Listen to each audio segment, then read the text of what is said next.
why we don't become the person we want to be, or why don't we do those things that we have planned to.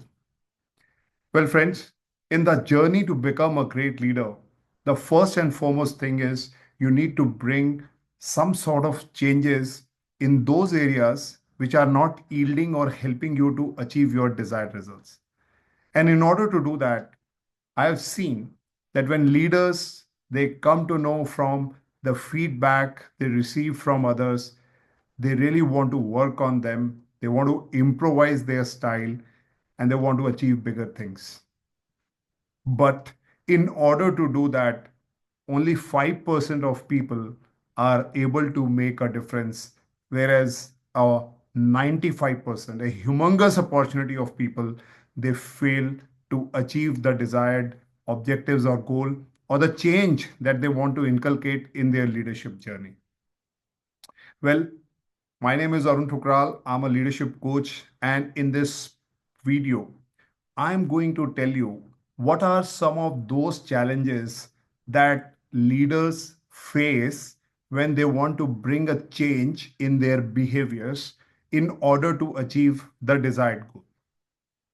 But primarily, we all need to first understand that why do we need to make those changes? Why can't we do the same thing which has given us the result or success so far? Well, the simplest answer to this analogy is what got you here won't take you there. A lot of successful people, they feel that they have achieved whatever they have achieved is in spite of those shortcomings or challenges which they themselves are aware of.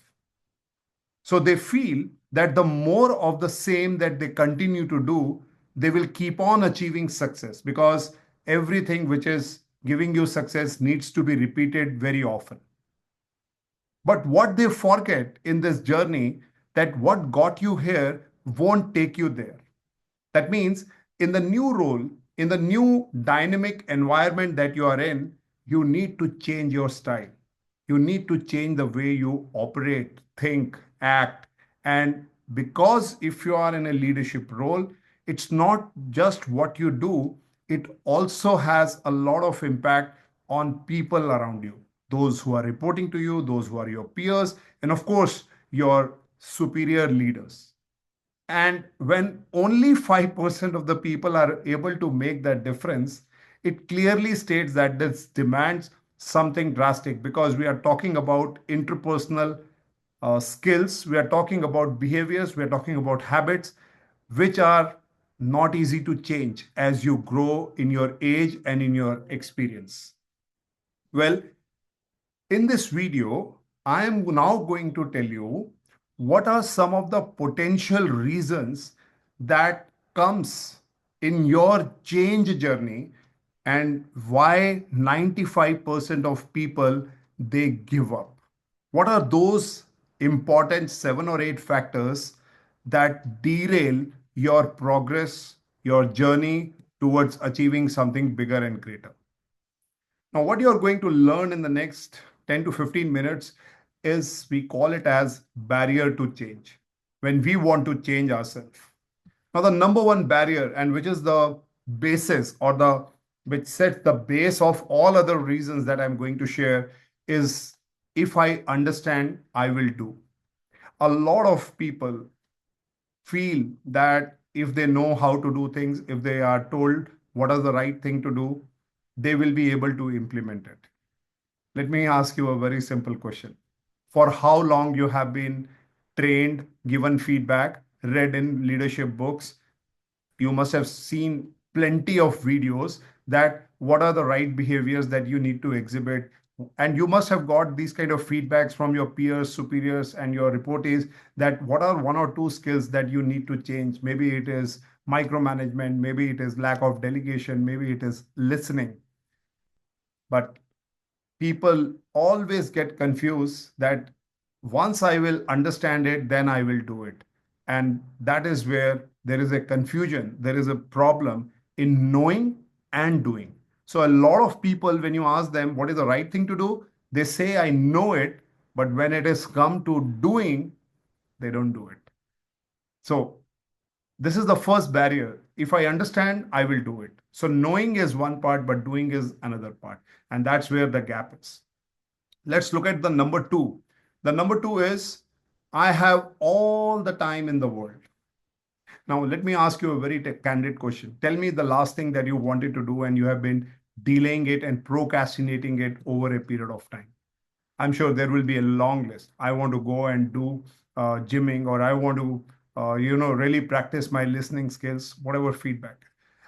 The reason is either we underestimate the time will be taken by you to achieve a behavioral change, or we overestimate the time and we feel that we have all the time in this world and I will be able to do it at some day or the other day. And that leads to a lot of confusion. So the best approach is to start and then be consistent over a period of time, because any change of habit will take minimum 3 to 6 months to come into practice, and it requires consistency and support. The third barrier that comes to change is today is a special day. How many times it comes in your mind? Today is a cheat day. Today is a Saturday. Today is a birthday. Today is what I have won something. So I have got the license to go and do everything. And more so, a lot of people feel when they reach home, they have the license to say anything or everything, because that is the most controllable behavior or the place they are in, or when they are in the company of their friends. Well, friends, the temptation of saying that today is a special day and I can do anything and everything, you never know how many special days that you celebrate in a week or in a month, and when you start going back to your older habits. Now, when you do something like this, you actually bring inconsistency in your behavior, because anything that you really want to learn will come only when there is a consistency over a period of time. So don't leave that. The fourth excuse or the fourth barrier that comes to change is at least I am better than. I'm sure you will agree that there are times when you fail, there are times when you're not able to deliver as per the expectation. And one of the most consolation prize that people tend to give to themselves is, yeah, at least I'm better than them. At least I have done this. At least I have tried. At least I have reached to that level where so many people who are around me have not even thought of. So we give a consolation prize to ourselves and setting up a standard for ourselves as an excuse that I can do better because right now I am better than others. Now, this excuse model is actually telling your mind that you have the consolation to do anything and everything that you can take as a choice of doing or taking the wrong route, rather than focusing on what you really decided in the beginning. And when you do that, at least I am better than, you are also giving a signal to your mind that you always have the choice to take any action beyond your planned action, because you are still better than many more. These are all excuses. We all are master and geniuses in finding out excuse to avoid the change that we are striving for. Now let's look at the next barrier. I shouldn't need any help and structure. How many times you would have seen that as you grow in a particular role and over the years, you become overconfident and you feel that I don't need any help. I will do and manage on my own and I don't need a structure. Let me give you an example. In any ICU, there are very specific guidelines to prevent infection. That is, first to wash hand, then to clean the central line, so that's how the medicine should be given to the patient to prevent infection. Everybody knows this.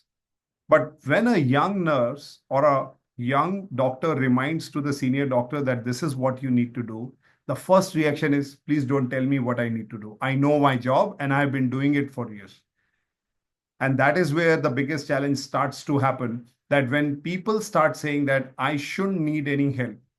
So if a junior person starts telling their senior manager that, sir, I think this is what you need to work on, the ego that starts to grow in your head says that who is he or she going to tell me what I'm supposed to do? And we don't listen, we just ignore that. And the moment we start doing it, we are basically reflecting that we don't have the courage to take the feedback which someone is genuinely trying to give you to help you to become better. And that is one of the biggest reason that when you have the lack of courage to accept, I repeat, to accept the feedback, that is where you miss out on the bigger picture. Next, I won't get tired and my enthu will not fade. A lot of us who are at a leadership role, we are always excited about that. We are highly enthusiastic, and I'm really up for making that change, no matter what that comes on my way.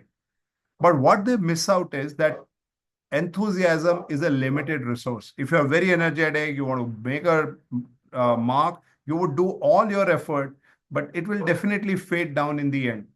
And so is the case with your behavioral goals, because you may have a lot of attachment with your behavioral objective. For example, I really want to overcome uh, my micromanagement, or I want to really overcome and I want to work on my delegation skills, or I want to overcome my short temper.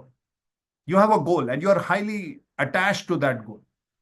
But the attachment of executing that goal on a day to day basis, you have to build certain behaviors, is going to fade down if you are not consistent. That's the meaning that I won't get tired. Yes, you won't get tired. You know that you have a goal. As I said, if I understand, I will do it. So you know you have a goal to work on your temperament. But then if you don't work it on a day-to-day basis, it leads to inconsistency and you will definitely fall back to your older behaviors. Next is I won't get distracted. I'm sure a lot of us feel that we are very determined. It is something what I said in the previous point. We are very determined that we want to achieve this, we want to bring this, we will do that and that. No doubt, the motivation, passion is pumped up 200 and you really want to go for it and you won't get distracted. But in this period, we miss out in planning the minor things. For example, I really want to be on time and I don't want to miss out on my meeting reaching half an hour before. That's a great motivation. But did you really plan that you may have a flat tire or a heavy traffic on the way, which you may not have thought of? So what we do is we always focus on major things in our mind that we plan for, but we don't plan for the minor and the simplest thing. So a lack of contempt, or I would say not lack, but a contempt on or lack of thinking about the simplest thing that I need to be careful about, we get distracted and we carried away with other distraction, and you know that you will lose the path of achieving your objectives. Next is a sudden flash will change my life. So a lot of people hope something will happen all of a sudden and I will get and gain the wisdom to do the right things. And it does happen. So for example, you ask somebody who was just losing a job. Let's say you have been given the very, very serious warning given by your line manager stating that if you do not meet the expectation, you will be fired in the next 3 days. Or let's say you have just lost money in a gambling that you were doing and you have lost everything. What will happen? All of a sudden you shaken up and you say, oh my God, this is very high time. I really need to work hard on myself and I will do everything possible. So you have a sudden flash, sudden kind of energy that is coming in, and it does happen, but it remains momentary. It doesn't last long, because a sudden flash means it does not have a structure. It is just a motivation. It's a just a mind reaction that you want to be right, you want to do the right things, and you don't want to do any gambling in future. But it fades after a few weeks. You tend to do the same. That means you lack a structure, you lack an objective, you lack an idea that how you are going to achieve your goals. Well, friends, if you look at this important 6 to 8 barriers that are featuring in your journey when you want to make a change, a lot of people give up. And these are some of the reasons why they give up. And only 5% of the people who understand this are able to make a difference. I would start again with a very common line: what got you here won't take you there. It is the need of the hour, it is the need of the time that you need to understand that if you really want to excel in your career, if you really want to make bigger things, you have to bring certain changes which are needed. So identify what are the changes they are. What are your blind spots? What kind of feedbacks that you are receiving from people all over you, including your family, your spouse, your friends, your boss, your colleagues, and your reportees. Number two, when you start picking up your journey, figure out those one or two areas. I would say only one behavioral area that you really want to work on. And then create a very structured plan that what are your do's, what are your don'ts, what will you start, what will you stop, and then consistently work on building those behaviors. And in the end, I would only say that any behavior shift will take average 6 months consistent effort. That is why you need a coach who can help you. You need a mentor who can guide you. And in that pursuit, if you are able to make that shift, think about what kind of benefits you are going to get. If you don't have that plan and thinking that what is it that will bring the value of this change, you will be demotivated. So it is unpurposeful. So have a purpose, have a clarity that what will it lead to if you achieve this behavior change. Not just for you, but people everywhere around you. You might get promoted, you get more money, you get more respect. You people will look up to you that you have the formula of making things happen. Well, friends, this is what I wanted to share, that what you hear won't take you there, or why you don't become the person that you have thought of. Please relook at those behaviors and start working on it today. And if you really like the content, if it has really given you some insights, do share your thoughts in the comment section below. Thanks for watching me and stay connected on my channel, Arun Thukral.